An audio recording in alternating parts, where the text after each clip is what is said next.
আজকে যদি আমাদের এই মুখ্যমন্ত্রী চলে যায়, বিজেপি চলে আসে, তাহলে এই যে আমি গর্বের সঙ্গে যে দাড়ি নিয়ে বাড়াচ্ছি, এই দাড়ি নিয়ে আমার ক্ষমতা নেই আমার এই এতে পশ্চিমবাংলার কোনো জেলাতে যাওয়ার।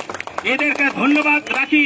আপনারা যেই করেন না কেন, আগামী নির্বাচনে এই যে আমাদের সাবিনাদি দাঁড়াবে, মানে তৃণমূলের প্রতীক নিয়ে, দয়া করে আপনারা দয়া করে সকলে কিন্তু একসঙ্গে একজোট হয়ে ভোটটা দিবেনই। কেননা যে যদি আমাদের মমতা ব্যানার্জি এতে থাকে না থাকে দায়িত্বে, তাহলে কিন্তু বিজেপি চলে আসবে। আর বিজেপি চলে আসলে আমাদের মুসলিমরা এই পশ্চিম বাংলাতে থাকতে পাবে না, তখন তাড়াবে বাংলাদেশ, বলবে পাকিস্তান যাও। এখনই তো আমাদের এই মুখ্যমন্ত্রী এই দায়িত্ব থাকা অবস্থায় বিজেপিরা বলছে যে মুসলিম তাড়াও, দেশ বাঁচাও, মুসলিম তাড়াও, কেমন আর কি আমাদেরকে তো কাজেই বলছি আমরা ঐক্যবদ্ধ হয়ে আমাদের অভিষেক ব্যানার্জি, আমাদের মমতা ব্যানার্জি, সাবিনাদি কে এদেরকে আমাদেরকে রাখতেই হবে আর কি। যদি না রাখি তাহলে কিন্তু আমাদের মুসলিমদের বিশেষ করে ভয়ানক অবস্থা হবে।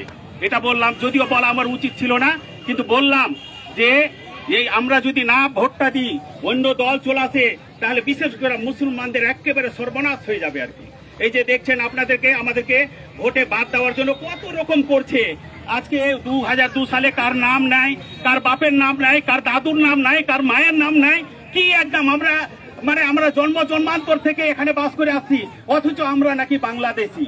আমরা বাংলাতে কথা বলি, তার মানে আমরা হচ্ছি বাংলাদেশি আর কি। কাজেই আমাদের ঐক্যবদ্ধ হয়ে, আমাদেরকে সুশৃঙ্খল ভাবে, আমাদেরকে যে করে হোক একজোট হয়ে, যেই যা করেন না কেন, যে একজোট হয়ে আমাদের মমতা ব্যানার্জিকে, অভিষেক ব্যানার্জিকে, সাবিনাদিকে আমাদেরকে এই চেয়ারে রাখতেই হবে। এ বলে আমি আমার বক্তব্য শেষ করলাম। শ্রদ্ধেয়া মাননীয়া সাবিনা আহসান মহাশয়া ও উপস্থিত জনসাধারণ বৃন্দগণ, আমার শরীর খারাপ বলে আমি কিছু বলবো, অবশ্যই কিছু বলবো। যা বলা হয়েছে রজির সাহেব যথেষ্ট বলে গেছে, আর আমার বলার অপেক্ষা থাকে না। তবে একটা আমি কথা বলছি, দেখুন আমাদেরকে একত্রিত হতেই হবে।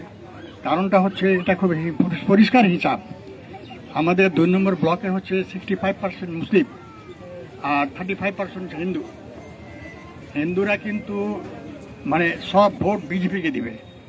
কাজে আমরা যদি ইউনাইটেড না হই, তাহলে কিন্তু অটোমেটিকলি